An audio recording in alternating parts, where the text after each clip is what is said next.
Live from a bunker in the heart of the Ozarks, a podcast that just wants to have a nice evening before the world explodes. It's SiftPop. Welcome to SiftPop Weekly, streaming live most Saturday mornings or Friday evenings, or available to download later in your podcast feed. Unless, of course, you're a patron. Patrons get perks. Patrons get those perks. Vegas. I'm your host, Aaron Dicer, and his punch is equal to 10 nuclear bombs, and his cat can devour whole armies. It's Andrew Ormsby, ladies and gentlemen. True. Ahoy! Each week we'll chat about movies, television, and whatever else from the pop culture universe is on our minds. Don't ruin the verbal reality, Andrew. Embrace the verbal reality. Yes, and. That's right. And please welcome our guest this week. We all have our secrets. We just didn't get to his yet. It's Jonathan Paula. Woo! So mysterious. Welcome. Welcome back, glad my to friend. be back. Glad to be back, and glad to be talking about two of my most favorite franchises, Bond and Marvel. So this should be... Oh, you're a Bond guy too? Oh, big time. Huge, big time. This is going to be fun. I think I requested this slot, this episode, months and months back, and despite my recent move and new digs here, I made it work because I wanted to be here. Yeah. Even though it was quite a bit of work to get the office and microphone and camera set up in time. Yeah, for our live audience and podcast listeners, of course, you can listen to this whenever you want. Thanks for joining us on a Friday evening record. I have stuff going on this weekend that kind of disabled the Saturday morning thing, which we've been enjoying. Well, I've been enjoying. Andrew has done his best to enjoy. Yes, and. Yes, that's right. and. Embrace the verbal reality. So thank you for that. And yeah, Jonathan, thank you for joining us from the new place, man. Yeah. I know you're just getting moved in. I know how hectic and crazy that can be. And so we appreciate It took me 2 full days to figure out how to get internet on the 3rd floor of this building. It was just like, I know there's cables in the walls, but how do I find them? How do I figure out what's interrupting them? Long story short, I was in a crawl space and I had to disconnect a power booster that interferes with the coax over the Ethernet over coax adapters that I have. So it was just, a lot of long days. A lot of fun. I recommend running a cable all the way from your neighbor's house. It can work. I've seen that.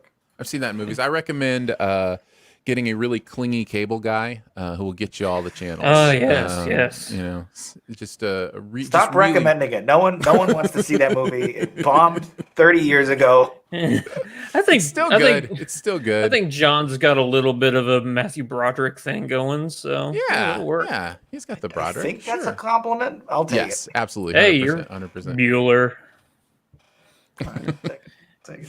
All right, guys. We got stuff. We got stuff to get to. We are going to do, of course, our buried treasure. Our best ever challenge is, I didn't quite want to make it a sift sort like we've done before, because that would be way too humongous a job for all of us to agree on the proper ranking of all the Bond movies. So instead, we're going to do Bond as a best ever challenge and talk about our favorite Bond movies, top 5. So we'll do that for the best ever challenge. I think that is a very fair compromise. Yeah, I think so. And we're going to review the full season of What If from Disney Plus. You may remember a few weeks back, we reviewed kind of about the first half of the season, and we're going to get to the second half and during that section. Now, question on that real quick. Will we be doing spoilers for that show in this podcast proper. Yes, Okay. that is, just so you're aware, when we review television, we do spoil it, just because it's hard to know where everybody is, what they've seen. Now, if we're just mentioning TV on like a Buried Treasure or something like that, we won't spoil anything from it. We'll just, tell you some thoughts on it. But it's a little hard to talk about full seasons of TV without getting into some spoilers. So we're not going to worry about that too much. We will be spoiling appreciate the clarification, because I was actually not sure where we were going to stand on that. So that's great. Yeah, and then we will not be spoiling during the show. No Time to Die. We'll be reviewing that as well. However, I'm sure we will be doing a SIF spoil on that. There are some things we need to talk about. So you can stay tuned for that in your feed. So let's kick it off and talk about No Time to Die. James Bond is enjoying a tranquil life in Jamaica after leaving active service. However, his peace is short-lived as his old CIA friend, Felix Leiter, shows up and asks for help. The mission to rescue a kidnapped scientist turns out to be far more treacherous than expected, leading Bond on the trail of a mysterious villain who's armed with a dangerous new technology. No Time to Die brings back Daniel Craig for his final Bond movie. Thought his last one was going to be his final. They figured out a way to trick him into doing one more, and so we get No Time to Die. It has been delayed for 18 months-ish because of the pandemic. It feels like even longer. It really does. It's crazy because this is the one. I feel like this is the one that I was waiting for, because it was like, it seems to me it was the first one. I could be not, it probably literally isn't the first one, but I feel like it was like the first big one that was like, no, we're moving a long way away. And then I think there was another movement. So this is the one I've kind of been like, okay, this kind of started it off. So maybe movies are back. Box office seems to indicate movies are back. They're certainly making money. So anyhow, Rami Malek steps in as Lucifer Satan. That's actually not the name, but it's close enough. I wish I had subtitles for some of the proper nouns in this movie, because a lot of the names, Obenhauser or something, I couldn't make out what people were saying or who they were referring to. A lot of characters are introduced, a lot of complicated surnames. Not much of that actually matters. You just kind of go along for the ride like most Bond films. But yeah, in reference to the... Go ahead. No, go ahead. I was going to finish the intro, but go ahead.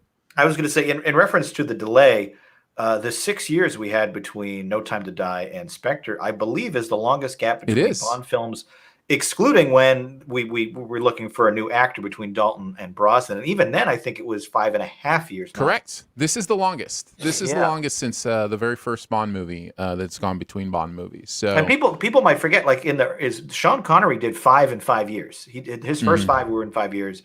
And Roger Moore did 7 in 13 years. Like, they used to crank these out every 18 to 24 months. And now it's like we've only gotten 3 in the last 9 years. Yeah. I hope they speed up. I hope they get right back on the horse and we get 26. I hope there isn't another, giant pandemic on the horizon, or the extension of this one, or whatever the case may be. So, yeah. I also wanted to mention, before we get into the review, a lot of people coming back. Ray Fiennes coming back as M. You've got Jeffrey Wright as Felix Leiter, Ben Whishaw as Q, and then some other, I think Christoph Waltz is Naomi back. Harris, Jeffrey Wright, Leah Sado. If that's how Billy you pronounce Magnuson. Billy Magnuson is in this. I will say this is, with the notable exception of perhaps the most recent Bond one, Spectre, this is the most serialized story we've ever gotten, and it's the most sequel-ish a Bond movie has ever felt. Yeah, I think, had you not seen the earlier 4 Daniel Craig movies, especially say Casino Royale and Spectre, I think you would feel a little lost here. Like this builds very heavily on the foundation set of the previous 4 pictures, to a degree that we've never seen in Bond before. Like, they've almost always been very episodic, standalone installments. Yeah. And this one wasn't, for better or worse. I think in some cases that helps. You get like deeper emotional connections and longer character arcs. But on the other hand, it's sort of hobbled by that sort of requirement of having all this extra backstory you have to have known beforehand, rather than just a simple action film. Well, let's kick it off with liked it, loved it, didn't like it, hated it, or it was just okay. John, what do you think? I really liked it. Low side of loved it, even. Low side of loved it, high side of liked it.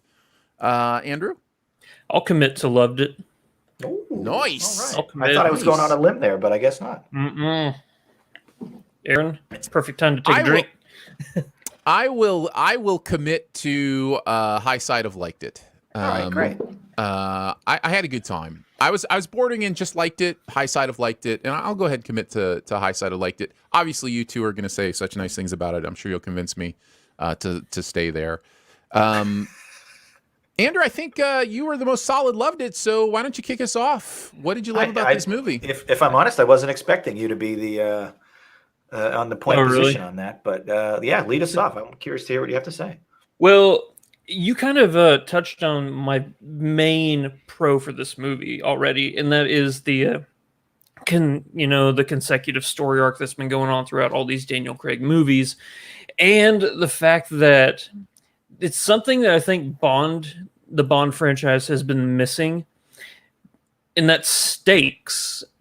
And by that I mean when you have, you can have a recurring cast, but whenever there's no sense of dread, But for some reason, it may have just been a combination of Daniel Craig's last one or the amazing directorial eye of Cary Fukunaga that you actually feel a sense of dread and suspense in this.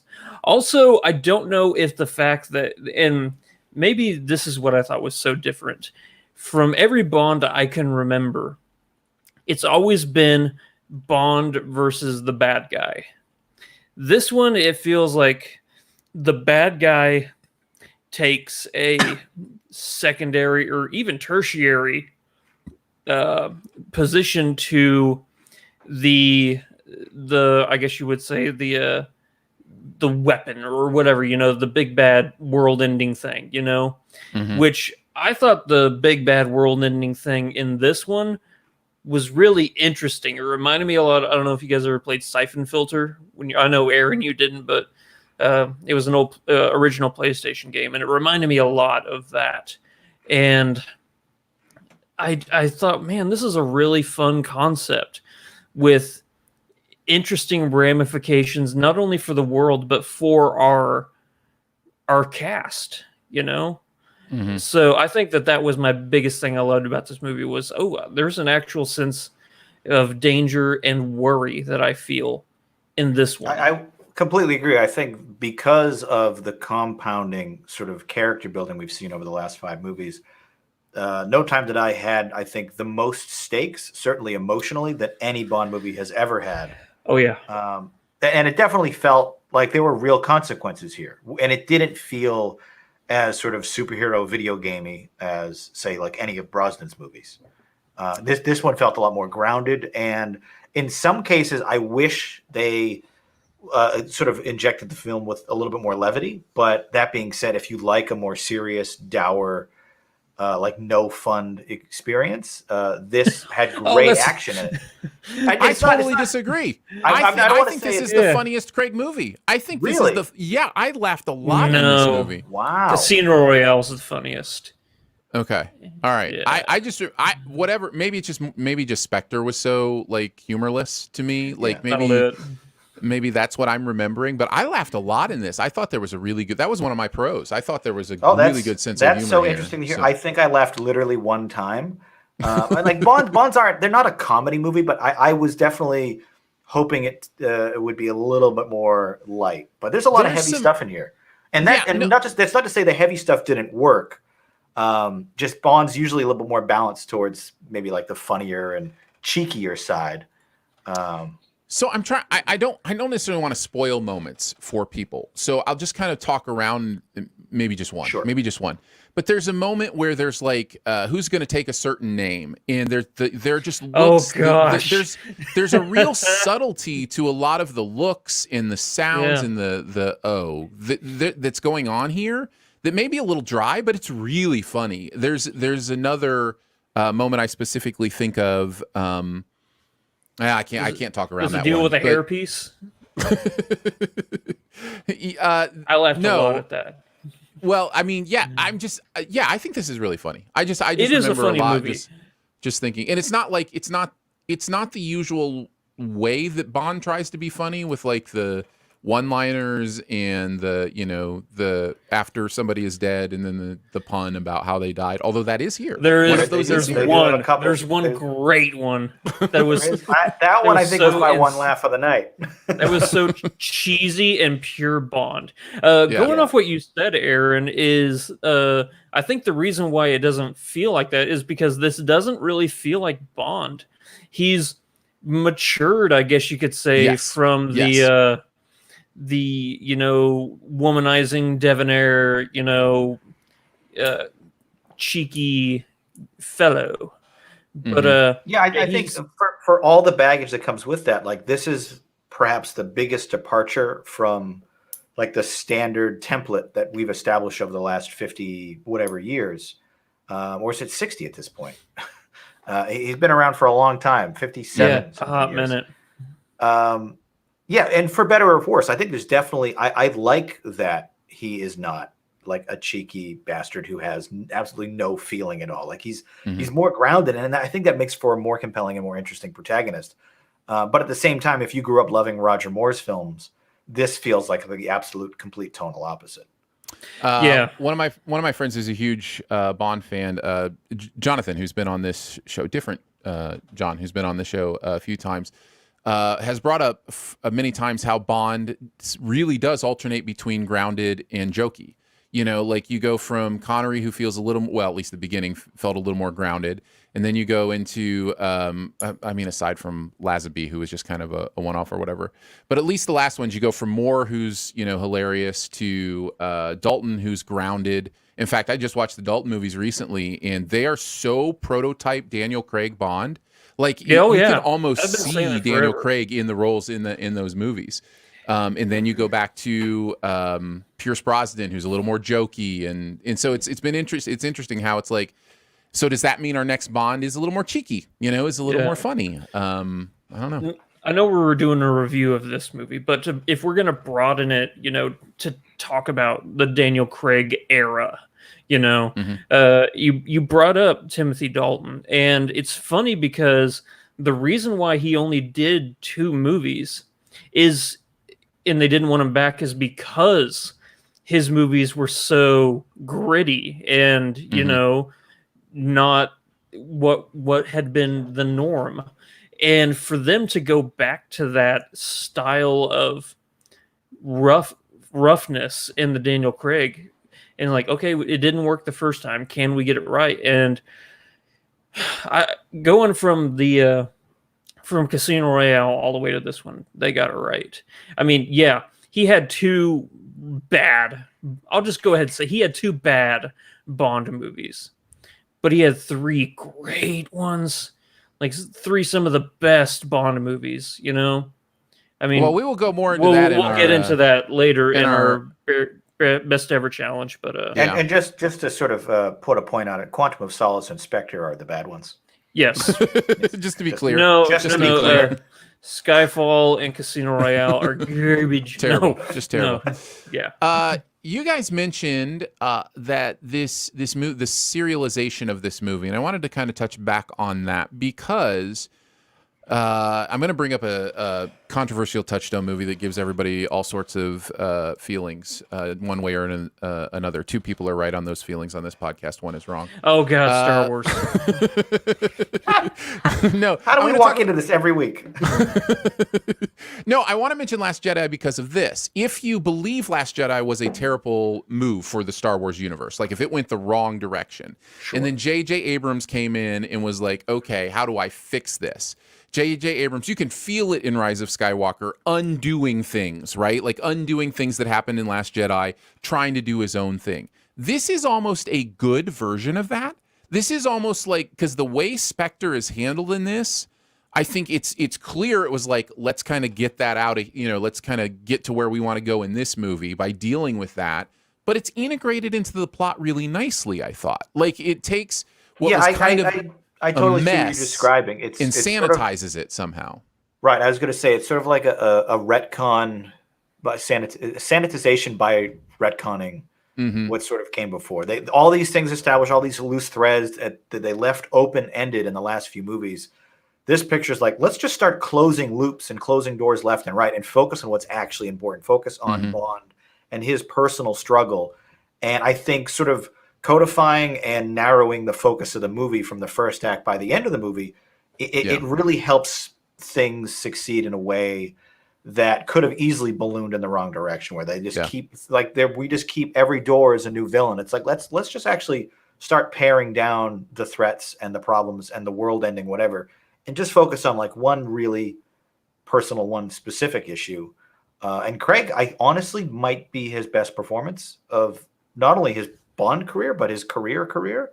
I thought he was so good in this, and they finally give him some like meaty, like drama to kind of work through. It wasn't just parkour and running and car chases. it was like some legitimate acting chops from him, and he did solid work here.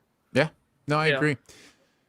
You bring up the villain, probably my least favorite part of the movie. I don't know how it was for you guys. I just didn't connect to the villain enough. And honestly, this movie is long. It's 2 hours and 43 minutes. Whether or not you feel its length, it kind of depends on the experience you're having.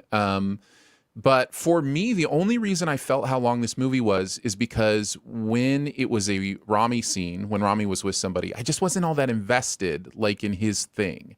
So I just wondered how that experience was for you guys. If the villain worked for you, if it was, The performance worked. The character didn't. I think Rami is doing some interesting, character choices, like to realize this character. I wish they would have, spent the time to, fully realize this character. But I think this is one of the rare instances, and maybe John, you're another Bond guy, you can help me on this. It's one of the few instances where the big world-ending thing outshines the villain. Yeah. And you think the other one that comes to mind is The Spy Who Loved Me. I forget the actor's name. Yeah. He's this German guy. But I think, and the parallel between him and Rami Malek character is that Bond has no prior relationship to this villain and only meets him in the third act for the first time. Like their first and last meeting happened within an hour of each other. And I think you don't establish any relationship, any adversarial connection between them. So when Bond finally shows up to stop him, it's like, oh, hi, nice to meet you. I need to stop you. Like, there's absolutely no tension there because they have no history. Whereas some of the best Bond villains, like Alec Trevelyan in Goldeneye, it's like that used to be his partner, that used to be his friend, and he betrayed him. Then he comes back at the end of the movie. We think he's been dead the whole time. Like, that's a huge moment, and it works so well. Same thing with Goldfinger, where like the whole movie, they have this sort of sparring, this contentious. They have this contentious, playful relationship. Bond escapes from him earlier and has to go back. This movie, we don't get any of that until Rami Malek, I think, shows up like 100 minutes into this. Yeah, I think that his why it doesn't work. There's no relationship. I think the henchman Cyclops. Technically, go ahead. I'm going to actually you just a little bit. Technically, he's in it right from the beginning. But yes, but I understand what you're saying. The heart of what you say is correct. Right. Yeah, his henchman has more of a exactly. Cyclops has more of a cantankerous relationship with Bond throughout the movie than he does. Well, and it's not even his. I mean, it is, but I mean, he's working for someone else. He's a henchman. Right. Yeah, he starts. At least our understanding of him starts as working for someone else. So yeah. Sure. Yeah. What did you guys think of Laciana? Is it? I want to make sure it's Lynch, right? Laciana Lynch. Yeah. Fantastic. I thought breath of fresh air for the franchise. To see a formidable female person of color working as a counterpart to Bond was just great to see, especially I loved her. It's a very brief subversion, and I think everyone's going to see it coming, so I don't mind too much spoiling it. But when we first meet her, Bond, I think, mistakenly thinks she might just be like, a barfly that he's going to pick up and take home, and then it's like, oh, wait a minute, actually, she can fire a gun and take me out anytime she wants to. Is it spoilerish to talk about her role in the movie? I didn't watch any trailers, so I don't know. It depends on how in depth you want to get. You just reminded me of another hilarious line in the movie, though, when he says, That's not the first See, thing that's thought what you I were was gonna talking take about with off the or hair. whatever. That's Yeah. what I was talking yeah. about with the hair. I'm like, that's not the first thing I thought you'd take. Yeah, I Yeah. was like, oh, I love that line. I thought they had a great relationship. There was that sort of like playful allies friends who become allies, or enemies who become allies. There was a good little sort of subplot between their two characters that I thought really worked. I would not mind seeing more of this character in future films. Oh, I imagine Amazon is, salivating over the idea of doing a TV show with her. Yeah. So I think they would do well. I think the world is jonesing for like a good badass female spy. Mm-hmm. Yep. This is also one of the other movies where you have a returning love interest. Leah Seydoux character. I'm going to start. Can I move into cons? Is that all right? Well, I already talked about the villain being my con, so yeah, we're good. I think that, obviously I know why it won't work, but I think that when it comes to love interest for Bond, especially Daniel Craig, I think that Vesper totally outshines, and she was only in one movie. Yeah. To where and I think that's more of a failing, I think, in my opinion, on Spectre than this movie, because it was sort of Spectre's responsibility to build up this relationship between Craig and Seydoux. And in the beginning of this movie, we're just supposed to assume, yes, they're already in love, they already have a relationship, and we hope you bought into that in the last movie, because this movie's not going to waste any time setting that back up. We're just already at relationship love, and you have to buy it. And Spectre didn't do that. So I still feel like this feels kind of unearned. Completely right. Vesper, Ava Green's character in Casino Royale was infinitely more dynamic as a relationship with him. But this is going to be a con, but it's actually a hidden pro.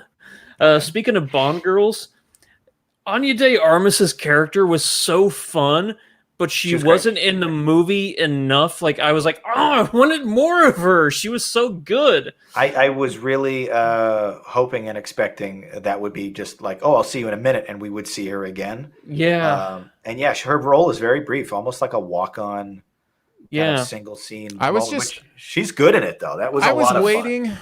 I was waiting for Bond to like ask her if she was a double agent and for her to get sick and throw up in a vase or something because she has trouble lying. No. Yeah. So yeah, I was waiting for that. I think we haven't talked yet about the action itself. And this is a Bond movie. I think first and foremost, do they nail the big set pieces, the action, the fist fights, the car chases? Yes, 100%. Yeah, 100% yes. Especially that first scene. I was going to go with the scene in Norway. Yeah, that one's great too. But man, that first scene owned me. When you say first scene, you're talking about the cold open or the after? Not the cold open. I'm talking about from the gravesite on. Yeah, okay. Which I think is still before the title sequence. The everything before the title is like 20 minutes. Great title sequence too. Oh, it's great. Bond they always have really inventive, and they're one of the last bastions in Hollywood that are still doing the title sequence. Mm-hmm. A YouTuber whom I love and appreciate, Patrick Willems, just did a video this week on like the art of the dying title sequence. And opening titles, we don't really get them anymore, and they've fallen out of favor. You don't even see the title of most movies until the credits now. But I love that Bond still does it, and they do it big with like a lot of fancy graphics and inventive imagery. Guns making DNA strands. It was super cool. Yeah, but this one wasn't hypersexualized. No, this opening credit scene. Yeah.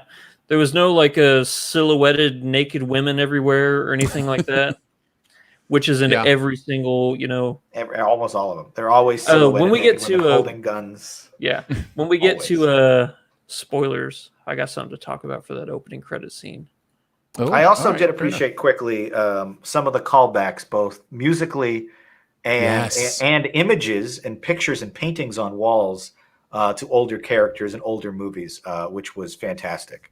Can we talk about some of that stuff? Because I don't think any of that's really spoilery to talk about. No. I don't think so. Those are Easter eggs that you're either gonna kind of see or not. And Judi Dench painting. I loved the painting of Bernard Lee because everyone's going to see the Judi Dench one, but in the next shot, there's a picture of Bernard Lee who played the original M in the 60s and 70s. And I'm like, oh, that's so cool. just to kind of have a nod to him, because I think he played the part longer than anyone. He was in like 12 or 13 movies. I just thought this movie was very clever about its Easter eggs. I just thought it was they weren't so much in your face that you had to notice them. As somebody who in the last 4 months has watched every single Bond movie for the first time, or for the first time. Oh, really? Okay. Up until, because I started with Pierce Brosnan's first movie. I started with Goldeneye. Yeah, Goldeneye was his first one. Yeah. I started with Goldeneye, and I've watched since then. I hadn't watched any of them before then. And in the last 5 or 6 months, I've watched all of them up until that point. It's just peppered with these echoes of the older movies, and sometimes it has like stuff like he turns down a tunnel to see if somebody's coming and points his gun, and it's like it's the intro, and it was so cool. It was just like a natural, visual framing device of that's the gun barrel sequence. Yeah, and it's just a quick little it's just quick. It's not in your face. My favorite though. My absolute favorite, and I'm gonna get the name of the movie incorrect, and I apologize. But the only reason Her Majesty's Secret Service? No, I don't think so. I fell in love with a song by an artist named Robbie Williams called Millennium. Just used to play it all the time. Did not realize that is a sample of From Russia with Love, the second film. This is the second is that Bond what it is film. from Russia with Love? Yeah. I knew it was one of the older ones because then when I was watching the older ones, I was like, "Oh, that's the hook from Millennium." Like, it's amazing. Good song. I was like, "Oh, that's where that comes from." There is a moment in this movie where they echo that theme in such a beautiful way. You know what? I think it's you only live twice. Is that one of the movies? Yes, it is. It is the sixth one. Yes. I think that's the one it's in. I think that's the one that theme is in from Millennium. I could be wrong. But the reason I wondered about that is because, like, are they saying stuff with these like Easter eggs? And I don't know. I was really the big thing impressed. I really dug, and it's thankfully paid off in the credits in full, is the repurposing and the sort of reworking of the musical leitmotifs from On Her Majesty's Secret Service, all the time in the world, which I think is a Louis Armstrong song he wrote for Lazenby's Only Picture in '67, and it's a beautiful song. I think it was actually the title theme to On Her Majesty's Secret Service, and they kind of weave it in here and there as almost like a romantic ballad undercurrent to some of the scenes with Bond and Sado, and it worked so well to kind of call back, like, hey, this is a we already have like the love theme in this franchise, like let's just bring that forward 40 years and use it again. And you kind of trade on the credibility that's already been earned by another older movie, and it works. It's sort of like shorthand cribbing of your own material. Like, we already have an established love theme for Bond. If he's in love again, let's just borrow that exact thing. And I thought it really worked. So I'm going to hold on the rest of my thoughts for spoilers. I didn't realize how my thoughts were transitioning into spoilers, so I apologize if anybody made that connection. Don't try, just forget it if you don't want to. Anyhow, I will talk more about that in spoilers. But I did really appreciate those echoes and those themes. I thought that was really cool. So yeah. And then I had one more thing to talk about that we'll talk about further in spoilers. So this will be my one last thing, and then you guys can say if you've got anything else you want to. But this is kind of the only other thing I wanted to hit. Perfect ending. Perfect. And I'll go more into that in spoilers. But I just think this movie ends perfectly. I have not been able to stop thinking about it. Yeah, I think it's just perfectly shot. It's gorgeous. It's incredible. It's thematically perfect. I have no notes. When you say ending, you mean like the last 10 minutes or like the last shot? I mean the last 10 minutes is what I mean. Okay. So, yeah. Yep. Yeah, I will say, sort of echoing your parallel earlier to The Last Jedi, this argument falls apart, I think, because, Andrew, you liked it. But I will say that No Time to Die makes some very big, bold choices and departures from the template I mentioned earlier. And I think if you are on board with those choices, you're going to really appreciate this. But if you're like, that's not what Bond would do, that's not my Bond, like this would never happen to the other guy, I think you might be a little alienated. And certainly my other big con besides Rami Malek would be the length. It's the longest Bond movie by a considerable margin. I didn't And feel I it. think I didn't necessarily feel it, but looking back, I'm like, they probably could have trimmed 10 minutes here, 5 minutes there. I really love savoring a good cinematic sit down in the theater experience, but I think other people might be like, all right, this is a little long in the tooth, especially when all the best stuff doesn't really happen until sort of the very, very end. And there's some stuff in the middle that you probably could have pared down. One thing I was surprised about while watching all the older Bond movies is that it got to a point where every single Bond movie I just noticed was 2 hours and 10 minutes long. I was just like, they are very consistent. I'm like, is this like a they have a checklist, and in one of them is they have to be exactly 2 hours and 10 minutes long? Well, when you kind of follow amazing. the same formula over and over again, you know. Yeah. Andrew, did you have one last thing? No post-credit scene. There you go. All right, so that is No Time to Die. I believe it is in theaters only right now, and I think that is a recommend from all three of us. Really fun time. Always, there's always some fun and coolness right around the corner. This is pop movie making, and considering Bond kind of invented pop movie making in many ways, that makes a lot of sense. So go check it out. Yeah, I know you mentioned you only got into it a few months ago. I've been a Bond diehard since I was probably too young to watch them. Probably around the time Goldeneye came out when I was like 9. And I instantly bought all the VHS tapes. I'd watch the TNT marathons every December. And they were like the watered down, aspect ratio cropped versions with commercials in it.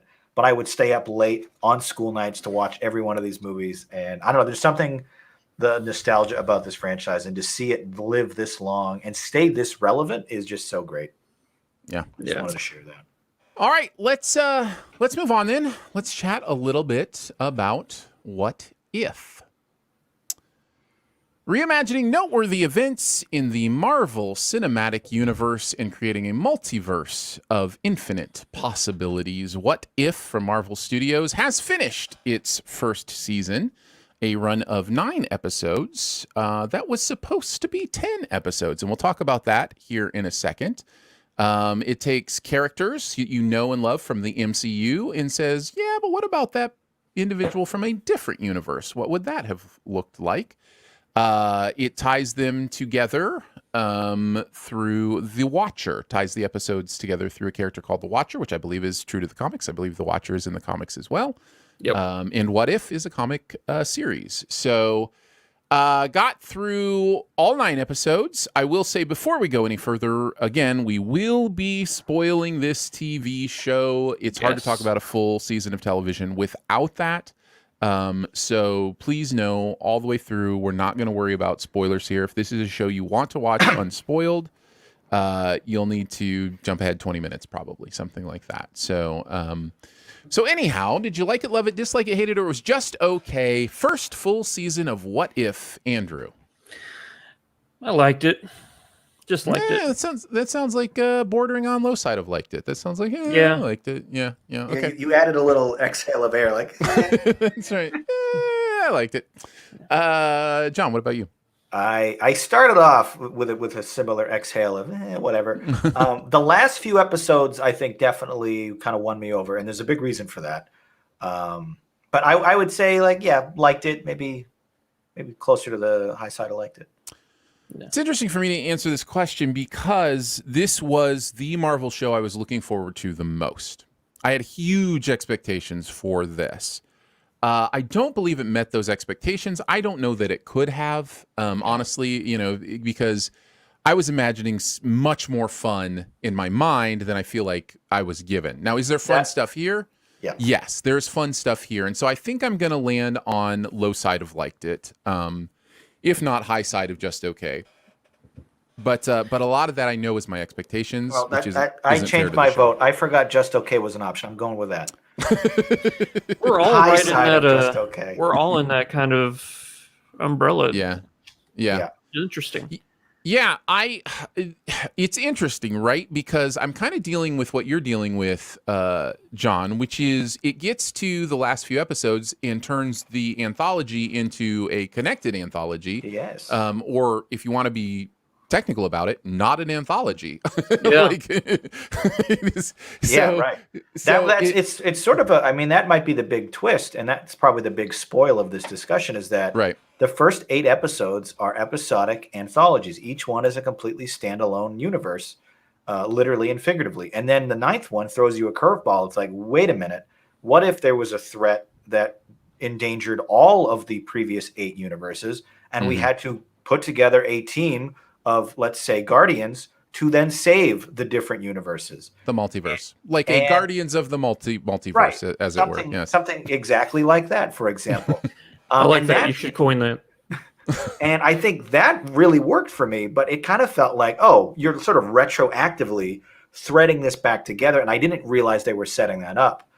And I appreciated it sort of after the fact, but individual episodes, there was so much untapped potential.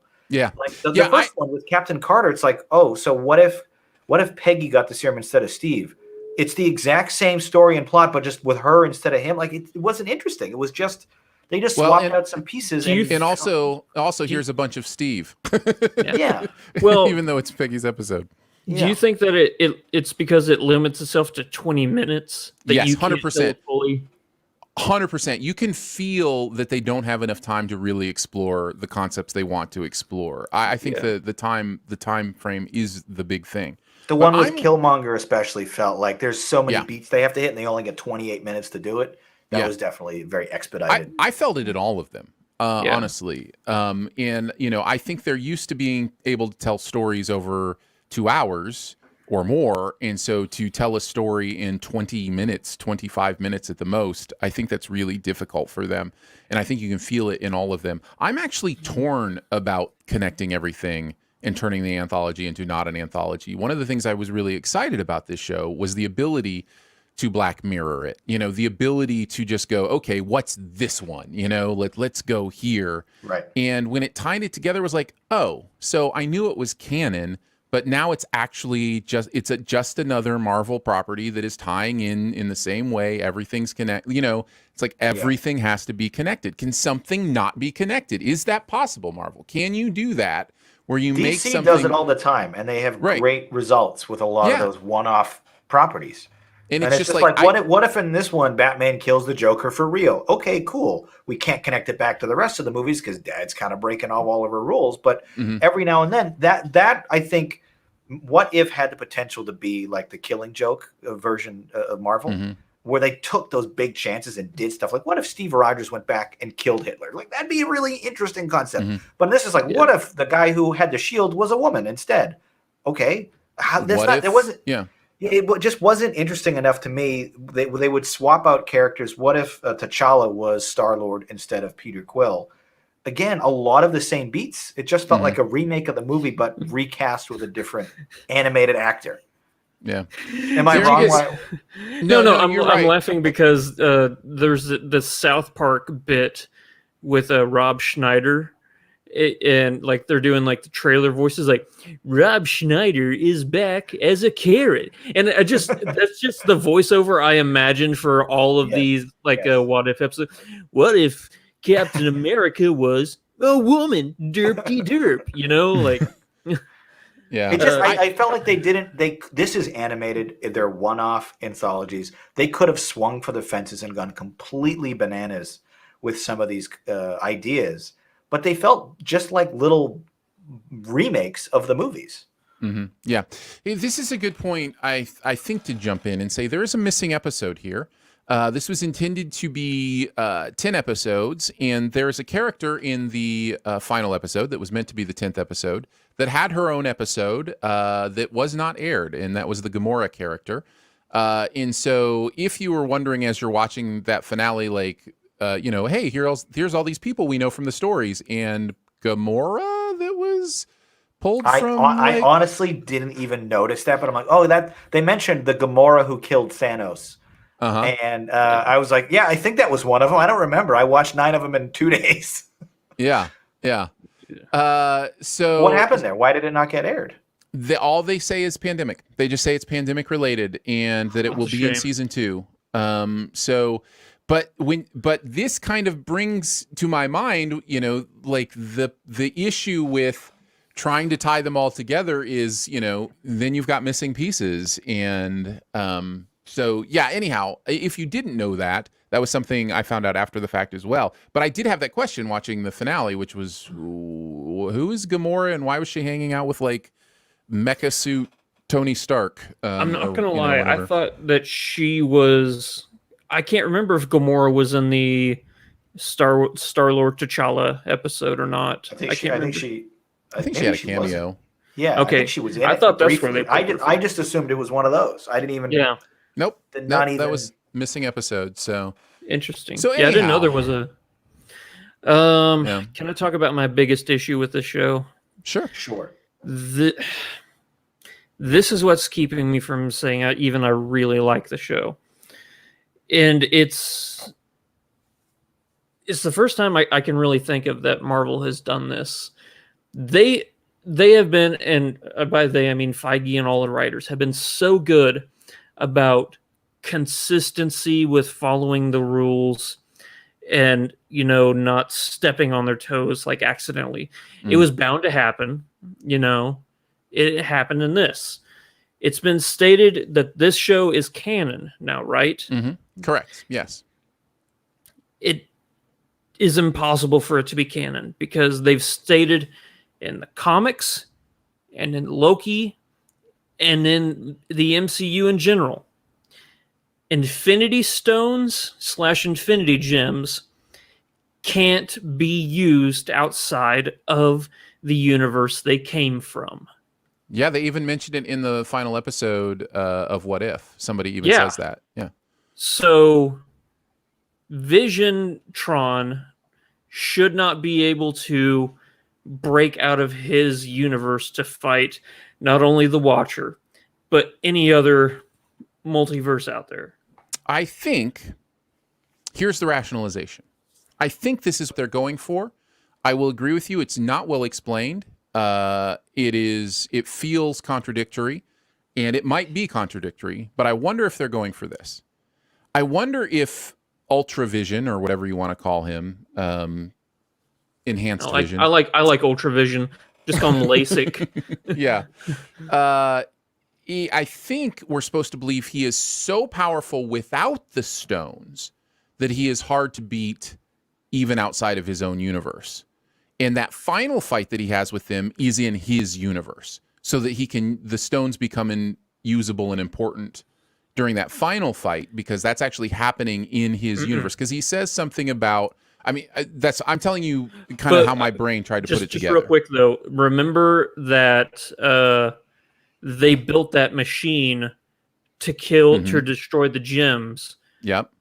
But it was the gems from that universe, so he couldn't have been from that universe. No. Or did she bring that device from? Okay, right. I thought it was a device that they made there. No, I can tell Drew wants to jump in right now and just start talking. Like I can private chat right now. Yeah, it's just a bunch of nope. Yeah, that must have been in the episode that was missing. This stone crusher device Gamora brings with her. Yeah, the only thing capable of destroying the Infinity Stones beside themselves, but it doesn't work because they're outside of their own universe.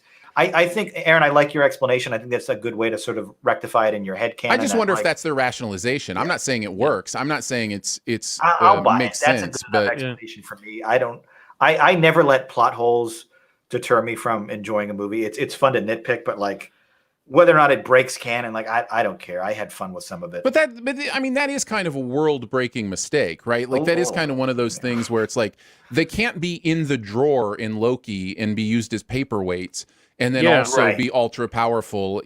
These are two back-to-back properties that you're saying possibly opposite things in. So I have to think they knew that. So the question is whether or not they're just breaking the world, or they have a rationalization. I would guess, having seen everything I've seen from Feige, he's got some sort of rationalization for this, that he can at least spout out there. But yeah, I don't know. If somebody comes out and says, well, this is the one universe where the Infinity Gems can, work across the multiverse, I'll be disappointed. Well, that doesn't make sense in the multiverse. No, I know it doesn't. I know it doesn't. But that's why he would be disappointed. Because I'd be very disappointed. Yeah, but no, in the comics, no. Reed Richards, who Mr. Fantastic from the Fantastic Four.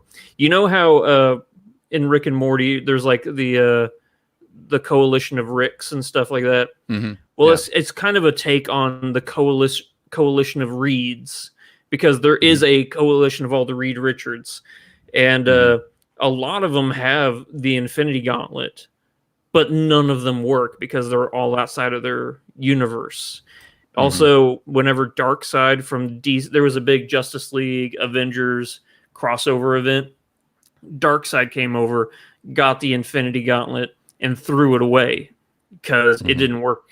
So, yeah, it's been established multiple times that Infinity Stones / gems don't work outside of their universe. So it was one of those things where I kept seeing him use the gems here and there, and I'm like, and yes, I can take face value these last, I guess technically 3 episodes, if you want to count the Thor one as part of it, because he just makes that cameo at the very end.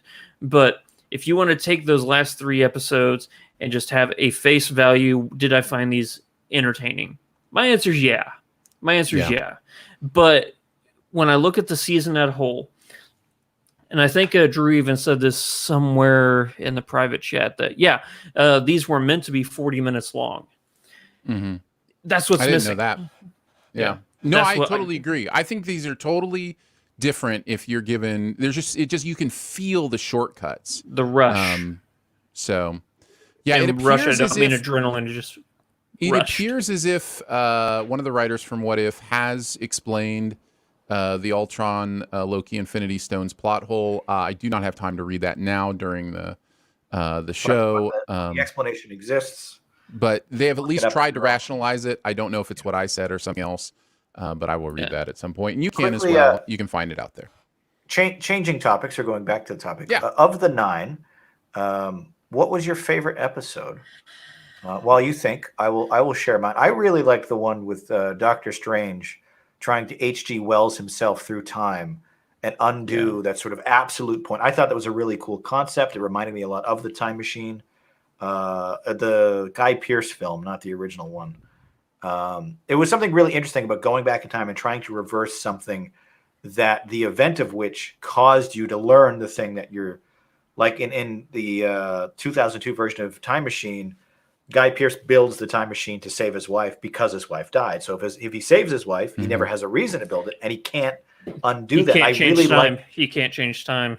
Yeah, I really enjoyed that sort of characterization. But I think it would have been more effective if he was trying to undo an event we had actually seen in the movie. Like they have to first establish, well, in this one, Rachel McAdams' character dies, and now we need to watch him undo that. But if she had actually died in the original film and we tried to watch him undo it, I think that would have been more interesting. But I think holistically like the most complete front to back story, just on its own 3-act structure. But I like that one. I like that one as a storytelling experience. Yeah. As somebody whose mind can't quit thinking about time travel paradoxes. I just was so distracted during that one, just being like the first time he goes back to save her, he drives the same path. Like, why are you going back and then going to the same place and getting hit by the same car? Then you try a bunch of different things, right? Trying all these different things. And then in the final one, they're back on that same path again. In the same exact wreck happens. And it's just like, I don't, stuff like that just, how far can you go back? What kind of, at one point the universe kills like an entire building of people to kill her or something, I don't know. There's just like, it was weird to me. It's like what John said. It's very H.G. Wells. I mean, the only thing that episode was missing was Morlocks, that was it. I need to read the Time Machine again.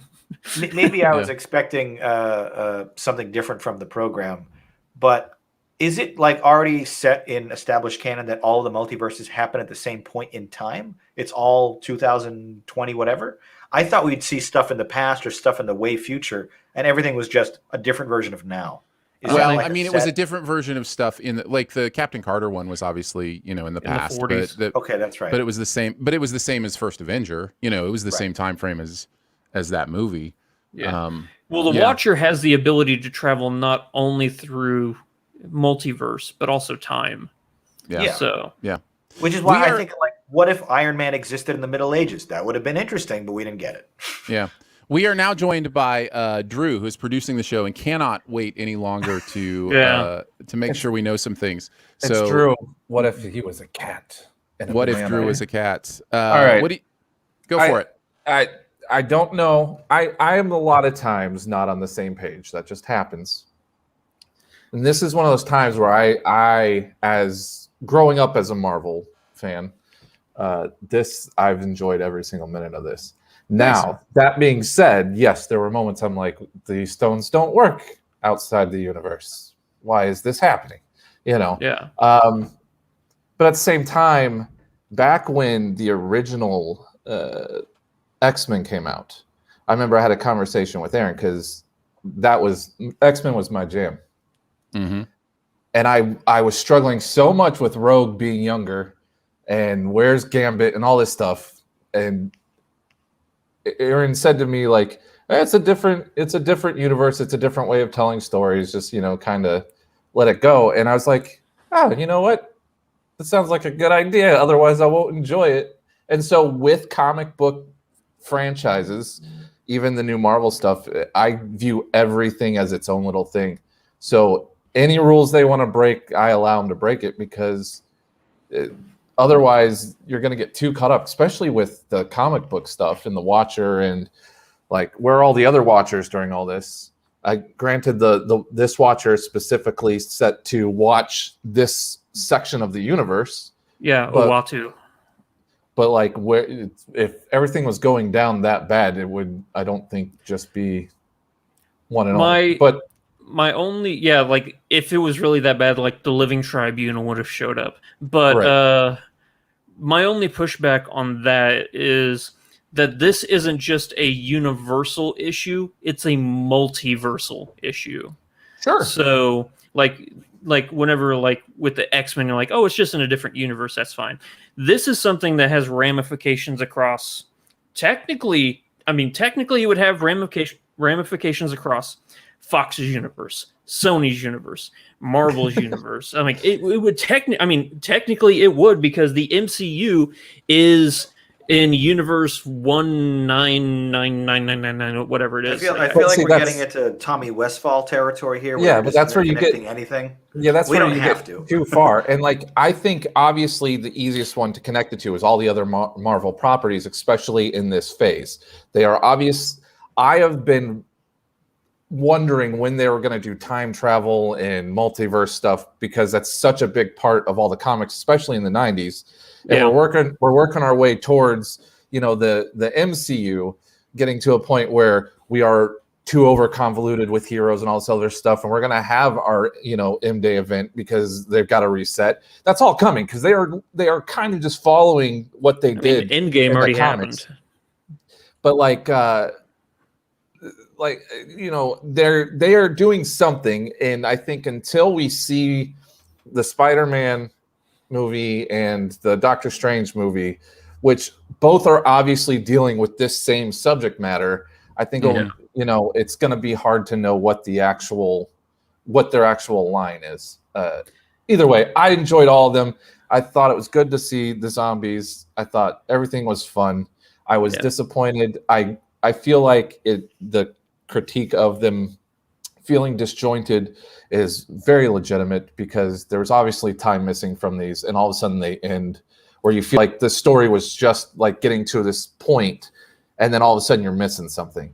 I disagree wholeheartedly about like Peggy Carter as Captain Carter in this just a retelling, because it is just a retelling, but it's interesting to see those small facet changes and what that means to the universe, as much as a sexual zombie dynamic universe or a sexist dynamic to it. Like, I just think there's a lot of interesting things. And then the last thing I'm going to say before I go back into my void is Mecha Tony Stark is every Tony Stark. There's no Yes. such thing as non-mecha Yes. Tony Stark. Yeah, it was So- just like Hulk suit or whatever. It was just like a giant suit. That's the I only forget reason. the it was name like of it. it was like Um, Hulkbuster almost. There I is know a name for it, but I can't remember it right now. Yeah. Yeah. No, But you're that right. would have You're been a absolutely fun. right. That would have been a fun episode to watch. But We But you will. said there's the Apparently it's coming in possibility it's season coming 2. Yeah. Okay, yeah. They So, may even do it as like a special, like leading up to season 2 kind of thing where they put that out there or whatever. My guess is, and the reason I have this guess is just because that is the only character of the Guardians of the Multiverse that isn't voiced by the original person. And my guess is that they wanted to do that with her. And that something pandemic related kept her from being able to record those parts, and so they had that's a somebody good- pop in That's not true. for. What's her name? Brie Larson didn't do Carol Danvers. Yeah, but she's not. She's not in the Guardians of the Multiverse. Wasn't she? No, she wasn't. no. A she's central not one of the character. Guardians. She She's was not one of in the Thor Guardians. episode, but she's not one of the Guardians. I think is what he's Okay. saying.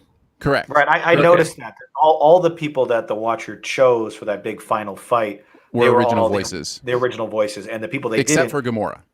Yeah. Right, and I I think forgot that's- that pro that they actually got like That was great. 90% of the people. Yeah, Yeah. no, that's really worth mentioning. That at least 8 or 9 out of 10 characters were all voiced by the original people, including Natalie Portman. I'm like, they didn't get Natalie for this. There's no way. Oh yeah, they got How'd you guys Kurt feel- Russell to come in for literally 2 words. Yes, yeah. You know, Did you guys feel that for Chadwick Boseman's like send off in the Marvel universe that it was good? I felt it was strong. I actually really enjoyed it. No, I found it all emotionally moving. Yeah. Specifically in the Killmonger episode where they actually had a funeral for Black Panther. For T'Challa, I mean, and yeah, no, I found that moving. So yeah, that was good. this all stems from the original question John brought up. What was our favorite episode? What's your favorite? So I'll just throw 20 out my minutes ago. answer real quick, and it's actually the what if T'Challa became Star-Lord. That was my I favorite thought episode. that was pretty good too. I liked that one a lot. But I do really like the Doctor Strange. What if he broke his heart instead of his hands? I think that's the title of the episode. Mhm. Yeah. I easily the zombie episode for me, and not because it It's was so just much fun. zombies, but floating head of Ant-Man is just That was very fun. that was Very just funny. So all right, bye Very, very guys. funny. Have Bye. See you, fun. Drew. Have Thank you fun for the doing your quick best cameo. ever challenge. Real quickly on the T'Challa episode, the entire conceit of Thanos being converted by good arguments and then becoming a good guy, I loved that, and I wanted more Yeah. of that in this Mhm. show. Like, what Yeah. if someone convinced Thanos not to kill everyone? That's actually pretty cool.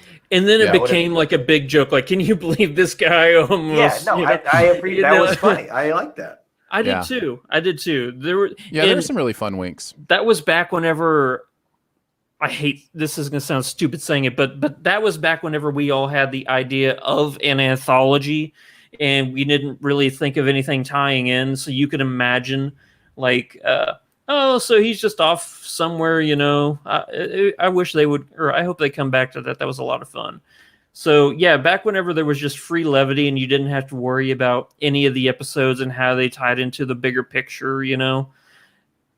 Which I think that was, Aaron, the thing you were most... Did you say that already? That was one of the things you were most excited about with What If, is that, oh, it's an anthology. After one story's done, we can, you know, just put it to bed. We don't... Yeah. Yeah. Yeah, I wish they would have it's- committed to that. I think so too. I don't blame for Marvel for marveling. This is just what they do. You know, like this is Good way their, to put it. you know, this is just what they do. They don't know any better. I just think Yeah. they could find some success in, and I think they're trying to set up the multiverse. I thought they were trying to set up the multiverse so they could do that and just say, yes, this is still canon technically in the MCU. It's just a Right. different universe that Right, nobody no, knows exactly. about. This gave them their perfect, like, in-universe way of saying, let's do some crazy stuff and not have it matter to the prime timeline, but it can still technically be woven back in if we decide after the fact. Yeah. And they immediately were like, yeah, we can't wait. Let's weave it back in. And if you don't think there's going to be an Easter egg somewhere where a live action Captain Carter shows up in one of the movies, you're crazy. It's going to happen. Well, she's having a show come out, isn't she? Like another Captain Carter show. Like I know they did Agent Carter already, but I thought they were doing like a full-on season of Captain Carter, whether it's animated or not. I don't know. I hadn't heard that, but to answer your question, that I don't think I ever answered either. That actually, even amongst everything we've said about it, I think that's actually my favorite episode, the first episode. I like the Captain Carter episode. That may be just a special place in my heart for those characters and First Avenger and that kind of stuff. But I did enjoy that episode. All right. Nice, hefty conversation. Love it, guys. Before we get into the best ever challenge, big thank you to our supporters, our members of SiftPop at Patreon. Go to patreon.com/SiftPop if you want to check out the different levels, the different things. We do a bonus podcast for one of those levels every single week. This week we talked about television we're watching. We covered Squid Game, Ted Lasso, Only Murders in the Building, Schmigadoon. Why the Last Man? Why the Last Man? Lots of good TV conversation for I just our like SiftPop saying members. Schmigadoon. Yeah. Yes, Like, you It just do. rolls off the tongue. Brigadoon, Schmigadoon. So if you want to check that out, again, you can go to patreon.com/SiftPop. Thank you for even considering throwing a couple bucks our way every month. It means the world to us. All right, let's move on to the best ever challenge, which is simply best ever Bond movies. We'll go number 5 to number 1. Feel free to trump something if you've got it higher than someone else. Let's start with, why don't I start? I'll go ahead and start us off. Okay. Number 5, this might get trumped. This is where I have Casino Royale in at number 5. Okay, since you're trumping that, I'm going to go ahead. I'm not going to switch it up. Technically, I think Casino Royale I like more than this movie. I was really tempted. I just finished up with the Dalton movies this week. I was really tempted to put License to Kill in there. It's a good movie. It's a real good movie. I love I was Dalton's. really surprised by how good those Dalton movies are in the Bond universe. I have that at number 7 on my overall list. It's very strong. Yeah, Young I think I've got Benicio del Toro in there. yeah. Real young. He's like 20. Yeah. Yeah, he's just a kid. Just a wee lad. So as I was watching the old ones, I really, when I got to the Dalton, wasn't expecting a lot from the Dalton movies for whatever reason, and they really surprised me. So, I think they hold up really well because they were so forward thinking. They were like, the world wasn't ready for like a gritty, violent, drug chasing Bond in 1989, but like today that feels almost prescient with like the way they predicted some of the trends of the 90s. Like it feels like a 90s action movie, and it was I kind of have to take back one of the things I've said over and over again about the Daniel Craig Bond is that it was a response to the Jason Bourne movies. You know, that there was this need to go a little grittier, get rid of some of the old mindset, that kind of thing. And I still think that's true to a point. But the context I now have is they actually tried this before the Bourne movies. Like there's a little bit of that here. And so I think that's, important to know. But yeah, both License to Kill and the other one that's slipping. The other one that's slipping my. Living Daylights. The other. Yeah, The Living Daylights. That's what it is. Both of those are decent movies. So I'll just, since Casino Royale is higher on Andrew's list, I'll go ahead and just mention License to Kill. So what's your number 5? John, why don't you go next? My number 5, I actually think I mentioned it as I forget what the challenge was, movies with the word die in it. Tomorrow Never Dies is my 5th favorite James Bond movie. I think this is the quintessential like middle season episode of the franchise. It has all the templates and all the benchmarks you want, like a classic cold open, the fun gadgets, the witty humor, and like these big action set pieces. The part where he's driving the car around the parking garage from the back seat on his cell phone is so much fun. It works great. And then it ends with a joke where he drives it into an Avis car rental. And it's just like, that stuff works. And I love like Brosnan's 90s era Bond before it went completely off the rails in Die Another Day. But yeah, this one's it's just fun. It feels like, when I think of like the most formulaic in a good way, this is the movie I come to. Yeah, nice. Andrew, what do you got at number 5? I am a Roger Moore apologist. Sure.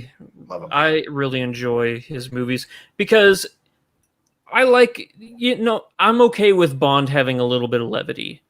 Sure. I mean, it's fine, and I don't have to take Bond seriously all the time. So I'm gonna go with his cheesiest of all of his movies. So I'm probably gonna get a big scoff from John on this one. I'm gonna go with Moonraker. Nice. All I right. liked Moonraker. That's my second favorite Roger Moore Bond. Here's the thing. It's fun. I love Jaws. Jaws is one of my favorite henchmen, and For sure. My favorite more is The Spy Who Loved Me for a lot of the same reasons. yeah. It's ridiculous. It's corny. It's fun. Can we just? It's very fun. silly also, It's a but it is silly, great movie. fun.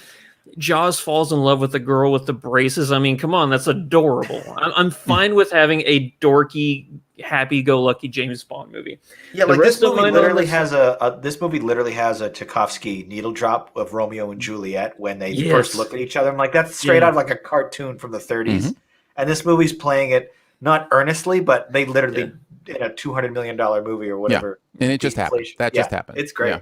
And the cable car fight with Jaws is fun. Awesome. Yes, Yeah. I agree. Okay. Yep, that's my number Moonraker. 5. All right, on to our number 4s. This is where I have Dr. No, which is the very first Bond movie, I believe. Indeed. I'm Yep. not a big fan of this one. It is like the slowest and like one of the weirder paced ones in my opinion. I don't think Connery really found his footing until later. But When did you watch it in your like Bond existence? Like when did you what was it? What were the first Bond movies you watched? Were they Roger Moore Brosnan. movies? It was probably Goldeneye. I think I might have seen that right when it came out. Okay, and then that was I went me too. back and watched them all on cable. But yeah, as like a 10-year-old watching a movie from 1962 felt like, this doesn't really speak to me. Yeah. I mean, but I love some of the other Connery movies. Here's what I loved about Dr. No. I don't think Sean Connery is doing the Bond we know and love today in Dr. Right. No.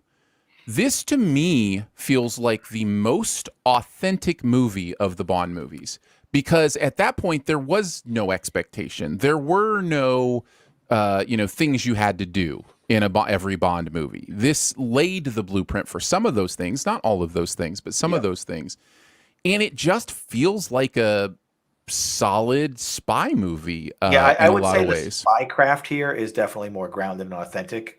Yeah. There's not a lot of crazy gadgets at all, I think, in this movie. I don't think he gets any gadgets besides the PPK. And it's just like a regular spy doing regular normal things. There's no big car chases or ejector seats or jetpacks yet. It's just like him on a beach trying to seduce a local because that's the contact and that's the lead he needs to get to the base. Which is like normal spy stuff, relationships. Yeah. And for me, you talk about like one of the things a lot of people talk about with the Bond movies is eye candy, and usually they're talking about the female actors. Man, Sean Connery in this movie is eye candy. Like it's like I watched this, I was like, oh, okay, I get the Connery thing. He looked good. He looked good. Right? Like it's just so it was kind of one of those experiences like, oh, I get why Bond became a thing. Like it's just it really tells a good story, has a super charismatic, super attractive lead.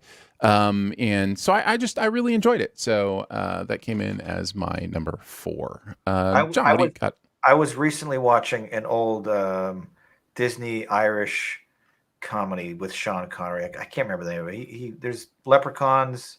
Danny, what's it called? Darby O'Gill and the Little People. Oh yeah, no, I grew up watching that movie, man. Great Technicolor adventure film from Disney from '59. Yes. It's a couple years older than Dr. No.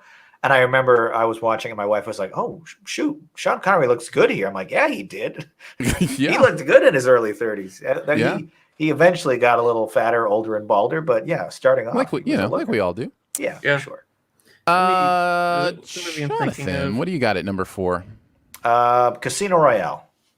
This is one of the best first installments, I think, from any actor. And yeah, Craig hits it out of the park in his first jump. Now, I think Andrew, you trumped that for me. Do you have that higher than 4? I got it at 4 too. All right, That's so where I have it. we can talk about it now. I just Yeah. love that they I was talking brought about the Peter Solo. Yeah. No, I'm That movie is terrible. I have not seen it. yeah. That is, oh my goodness. Like, so I watched all the Eon Bonds and all the non-Eon Bonds. I think there's 3 non-Eon Eon Bond movies, and one of them is a parody called Casino Royale. Yeah.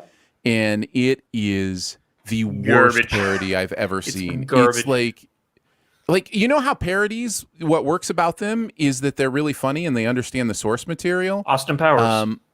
Austin Powers, right? Exactly. The don't ever seek out the original. Okay. Well, actually, the Austin Powers thing that actually brings me to my next point about Casino Royale is that Mike Myers had sort of deliberately lampooned all of the trademarks of the Bond franchise. So when it came time to reboot the franchise in 2006, they kind of had to throw out everything because they could no longer do it earnestly because Mike Myers had already made fun of them.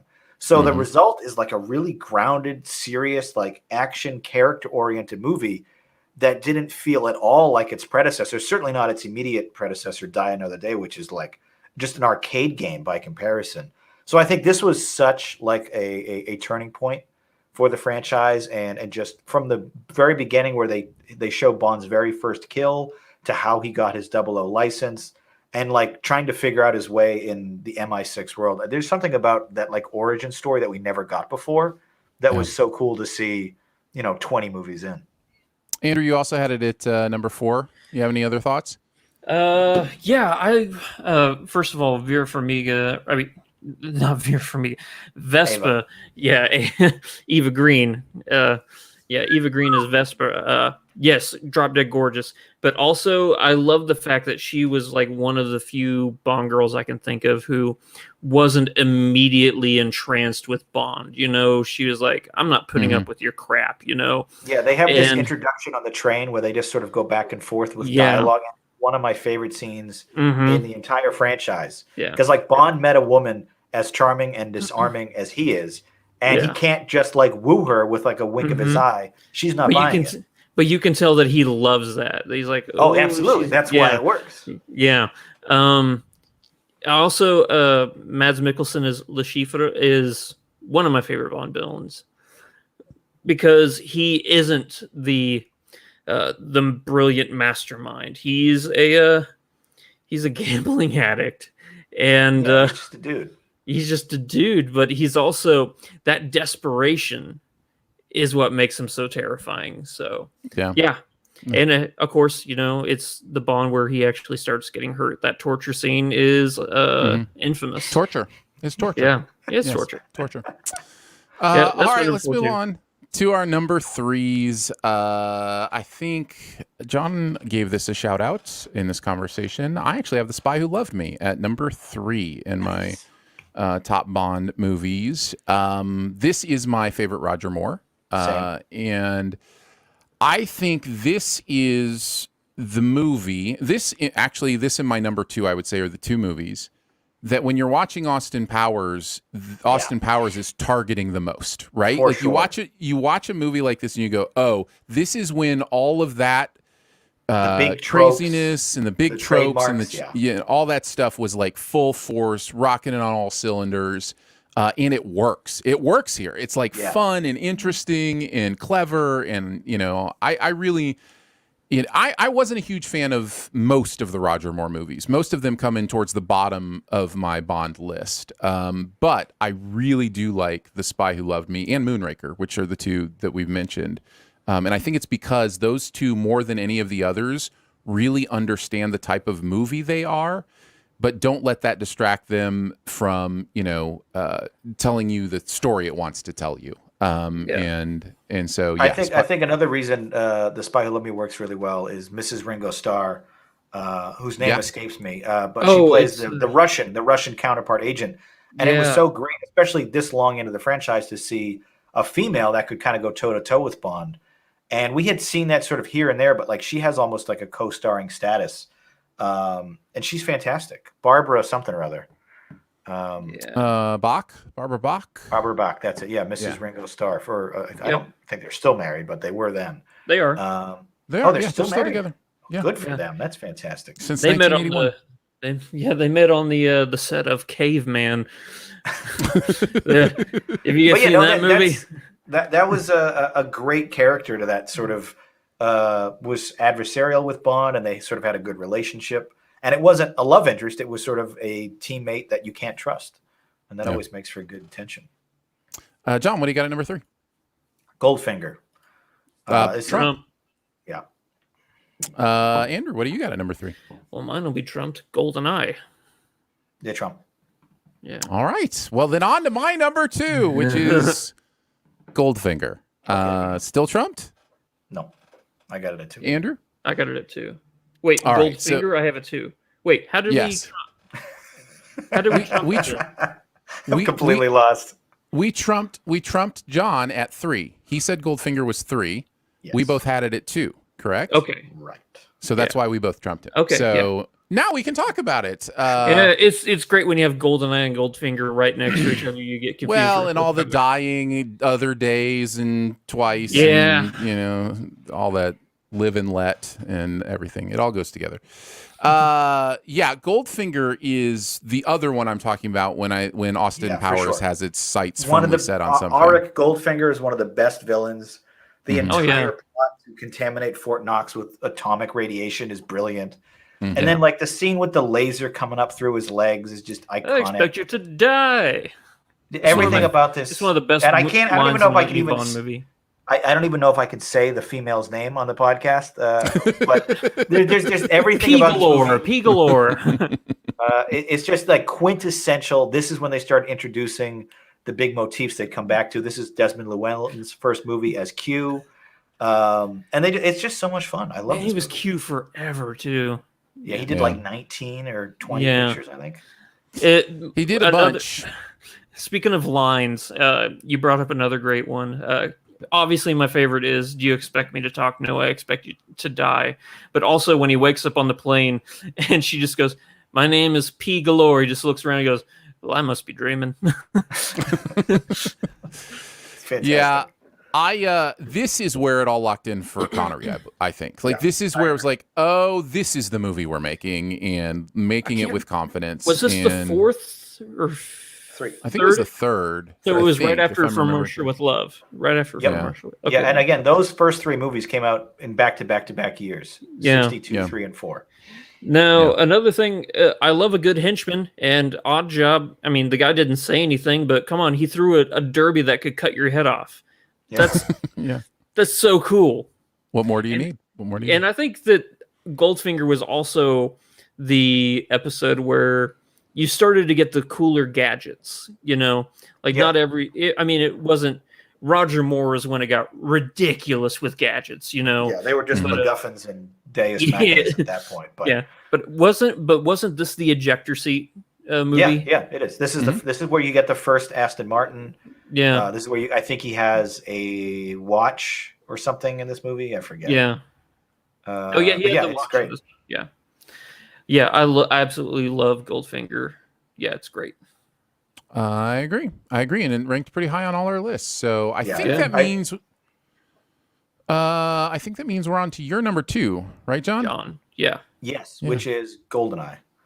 Okay, nice. Brosnan's first, and I think we all already admitted everyone's introduction to the franchise. It was sort of a cultural awakening for all millennials into the franchise. And perhaps more importantly, it spawned one of the greatest first-person shooter video games of all time. Easy. But I think just the females in this, they are great. And Sean Bean as 006 is one of the all-time best villains in the entire run. Yeah. His sort of like betrayed friendship that they establish early that he used to be a partner, and then he's presumed dead. He comes back. And there's something about the dynamic that works better and stronger and more emotionally than almost any other villain in the franchise. And it's for that reason, as well as just a great sequence where he's driving through St. Petersburg with a tank. And then as soon as he busts through the wall like Kool-Aid Man, they just Monty Norman's theme just like drops like a hammer. And it's like, yes, I love this stuff. When they just play that theme and Pierce Brosnan's poking his head out of a tank, mowing down Soviets. It's like, this is a lot of fun. This is old-fashioned just movie making. I remember watching this, and the first scene happens.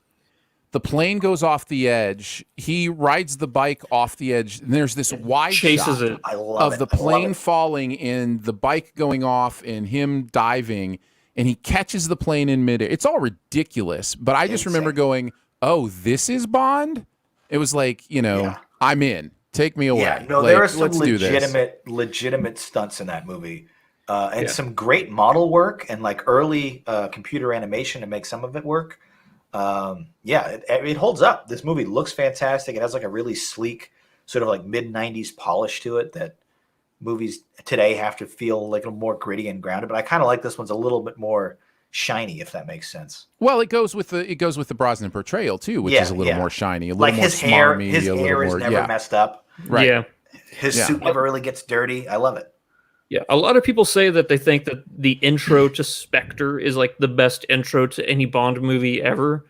I think Goldeneye is. Yeah. The Day of the Dead. People say that in the helicopter and stuff. I think that Goldeneye has the best intro for any Bond movie ever. Also, the dam, the facility sequence, and then the runway. That it's all fantastic. It starts off with him jumping like that bungee jump, off of the side of the dam. Also, Famke Janssen is the best Bond girl ever. Easy. I'll fight anyone who says otherwise. I was going to say Ava Green, but Famke's all right too. Yeah, that would be another list completely. Just rank the Bond girls. Yeah, I was about to list mine, and you know what? That's just not what we're doing here. So we'll move on. Yeah. Anything else? Love it. No, GoldenEye's great. Too. The video game is great. It's awesome. And we already said it's the best. It's one of the best first-person shooters. But man, I cannot stand the Nintendo 64 controller.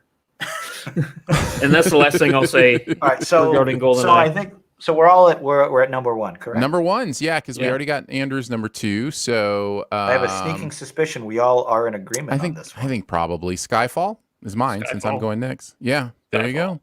Yeah. Skyfall is a unanimous number one. It's the best made film of the Bond series. Like this is gorgeous. This is a film that just stands out. Now, I remember my one negative for this movie. I really believe it was my only negative for this movie was that it knows it's so gorgeous and spends a little bit too much time wallowing in how gorgeous it is. Like, Roger Deakins, man, that guy, I'm so glad he finally won a couple of Oscars because at this point in his career in 2012, he had not yet been recognized for a career of beautiful cinematography. And some of the shots in this sequence, especially at the Skyfall mansion at the end, backlit by fire and flames, or the sequence where Bond's in a fist fight with like a flashy billboard through the glass and everything's sort of silhouetted in color. It looks phenomenal. And I honestly didn't think a Bond movie could look, like every frame of painting, but it is so nice to look at. It is, and everything else in this movie works too. It's not like it's just beautiful. Like the plot works, the tension works. So they introduce some emotional stakes, and they actually this is actually important because we know Judi Dench, and it's important to us that she survives. And it wasn't just like, oh, this is another world ending. This is something we actually care about. Yeah, with a character we've been invested in for a couple decades. Yep. Yeah, it's interesting. Skyfall. By the way, Javier Bardem is the best Bond villain ever. He's very good. But it's interesting because it's all of our favorite, but it's one of the few Bond movies where there is no big bad world-ending thing. It's personal, right? And I think that's part of the reason why it works is because otherwise, what's his connection to it? In The Spy Who Loved Me, what's his name wants to just sink the world underwater, and it's like, okay, I get that would affect Bond because if he liked fish, real estate on the coast, but this one it works because it's way more personal. And also, I have to say, I feel like Adele's theme is probably one of the best title songs in the franchise as well. It's the only Oscar a Bond film has ever won. Yeah, that is true. No. I think it might be my favorite. It might be my favorite song. I really like this new one. Is that Billie Eilish that did the new one? Yeah. I really like it. Daniel Craig has had very, very good Bond themes. You Know My Name by Chris Cornell is probably my second favorite. And Another Way to Die by the White Keys, White Stripes. I was going to get there eventually. Is also fantastic. Yeah. And I forget whatever they did for Spectre. I think it was Sam Smith, and that wasn't as good. Yeah. But yeah, there you go. Skyfall, unanimous number one. Has that happened before with the three of us? I'm sure it has. I don't remember. I couldn't tell you the specifics, but it seems likely that it's happened. Someone set up a Google Sheets or a Wikia A fan for the SiftPop, Sift sorts, and the rankings and the best ever challenges. Yeah. Some sort of SiftPop historian. There's a reason I got the poster in my office here. It is of one of my favorite franchises, my favorite film of one of my favorite franchises. Yeah. So. If you would like to apply for the position of Siftorian, then feel free. You just come up with that? That was good. Thank you. Pretty much you just put Sift at the beginning of anything, and it can work. All right, let's move on to our buried treasure for the week. This will be the one thing in any area of pop culture you want to make sure people know about. John, you're our guest, so you will go last. Andrew, why don't you kick us off with your journey through the years of your life? Oh, that's right, Aaron. We're going to go all the way back to the year 1989. George Bush 1.0 becomes president. The Berlin Wall falls down. The Exxon Valdez didn't see the biggest state in the union floating in front of it. I turned 3 years old. And a little ditty of a movie was released called Born on the 4th of July. Oliver Stone and Tom Cruise. After watching this latest Bond movie, I needed something with a little bit of lightheartedness, just to kind of...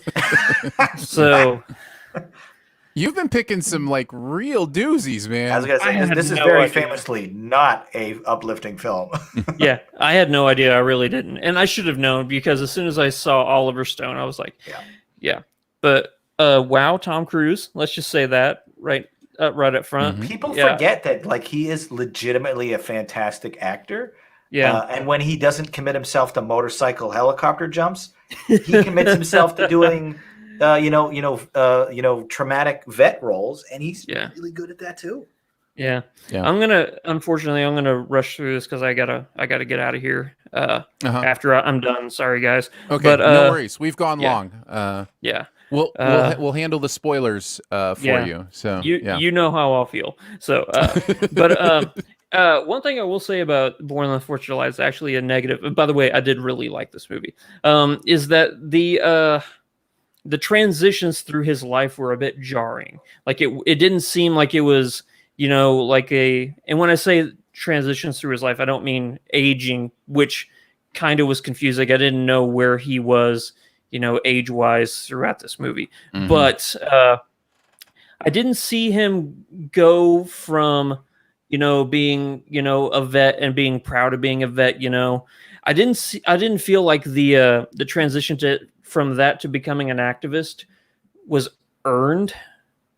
It was really interesting because he would just go from I'm proud to be a vet, but then it would jump forward in time and he was questioning it, and then it would jump forward in time again to where he was against the war, and then it would jump forward in time again to where he was a big activist against the war, but it didn't see any there was no scene where he was talking to a protester or anything. He was like, oh, you know what? That does make sense. We shouldn't have been over there. Oh, the communist regime and everything. We shouldn't have been over there. It didn't feel like that part was earned, but performances alone carry this movie, and it is so compelling and heartbreaking and rough.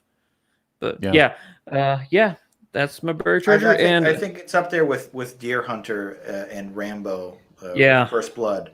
As some of the really preeminent post-Vietnam reactionary films that if you have an opinion on the Vietnam War, I feel like those trio of films are required viewing for sure. Yeah. And they all came out within the span of a few years, between 79 and 85 or so.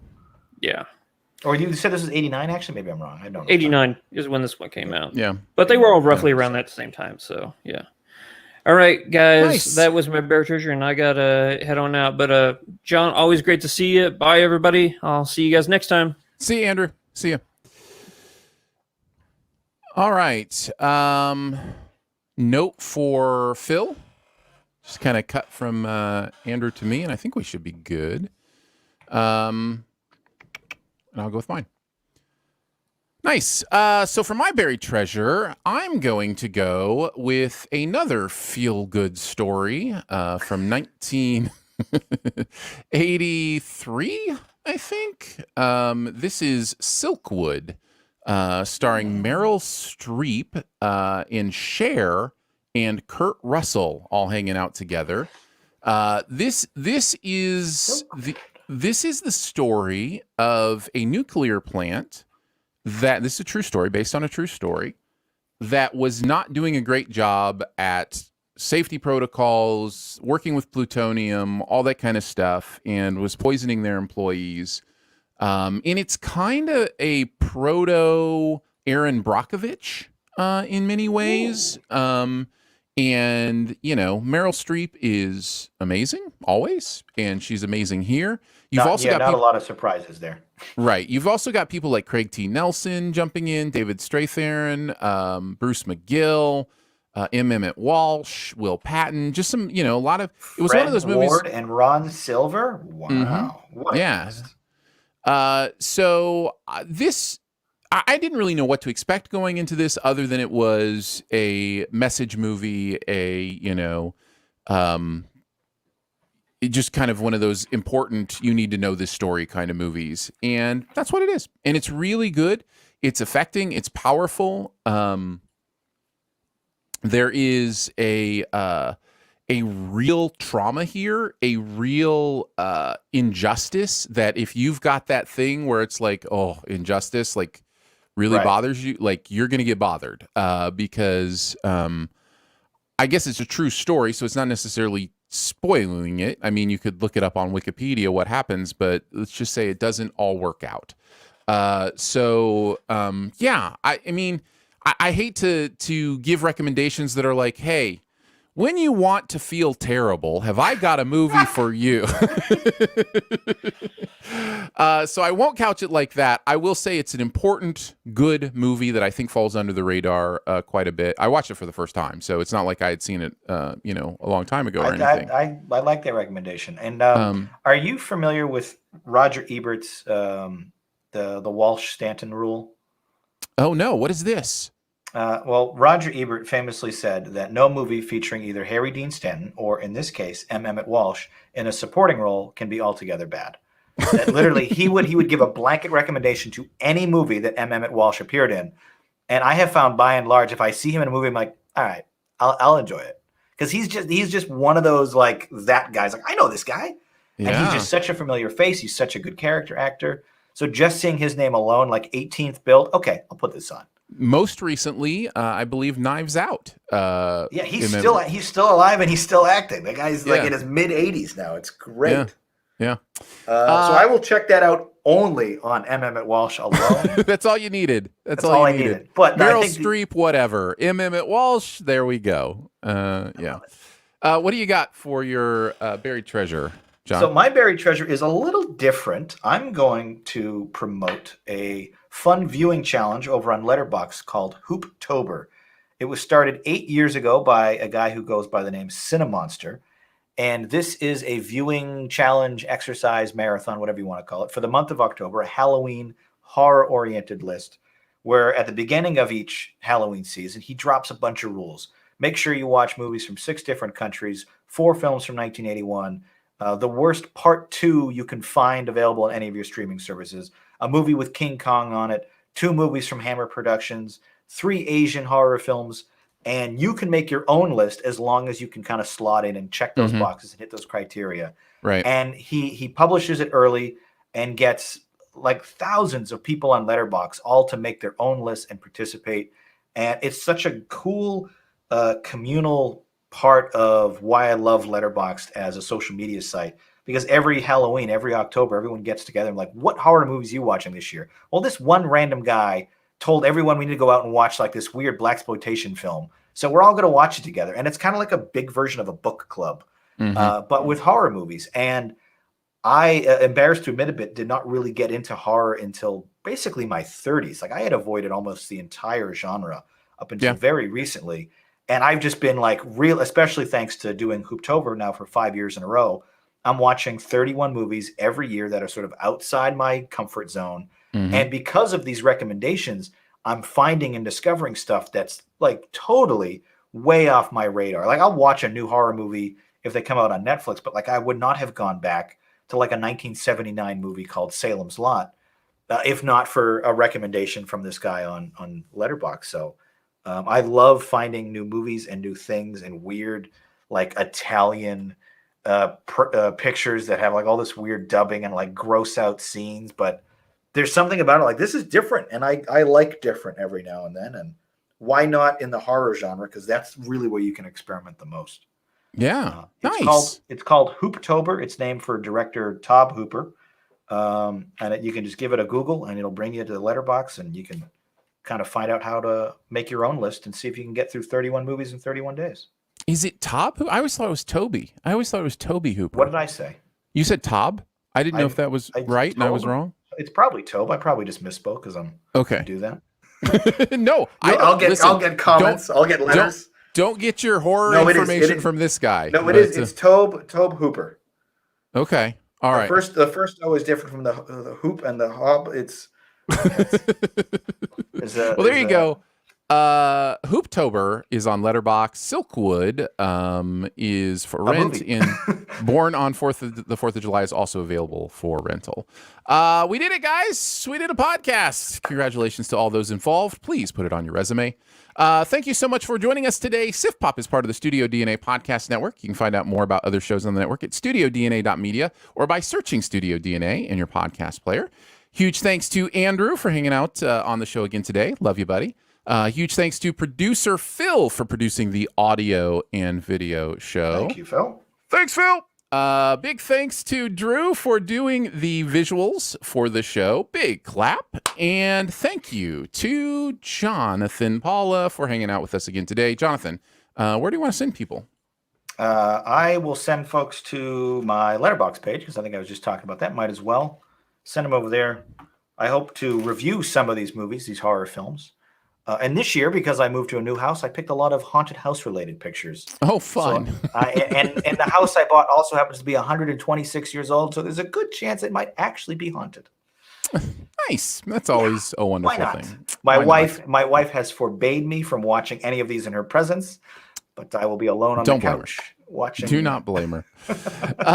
Much love and gratitude to our SiftPop members. You guys are the best. Thank you so much for supporting what goes on here. $3 a month is where it starts. Lots of different levels, lots of different fun thank yous that we send your way, including a bonus podcast every week with a different topic, as well as ad-free podcasts for some levels, hangouts at different levels, all sorts of fun stuff. You can check it out at patreon.com/SiftPop. Lots of ways to connect with us. Feel free to comment, rate, or leave a review at Apple Podcasts or wherever you listen. And you can email us, feedback@siftpop.com. And finally, if you're having a good time, your movie-loving friends will probably like it too, so let them know about it and that listening is much easier than sneaking a bionic eyeball into a high-security prison. We will be back next week with The Last Duel and Halloween Kills. So join us then. We'll see you then. Bye. All right. Thank you, video audience. We are running long, so we're going to jet so we can record some spoilers real quick. But wanted you guys to know how much we appreciate you hanging out with us on a Friday night. So, Lolly, great to see you in the Twitch chat. Several people in the YouTube chat. Matt and Peter and Nick, Scott, all hanging out with us. Really appreciate you guys hanging out with us live. It's fun to look over and see your comments and all that. So, yeah, appreciate you guys. We're going to run, and we'll catch you on the next live show. Bye. Bye.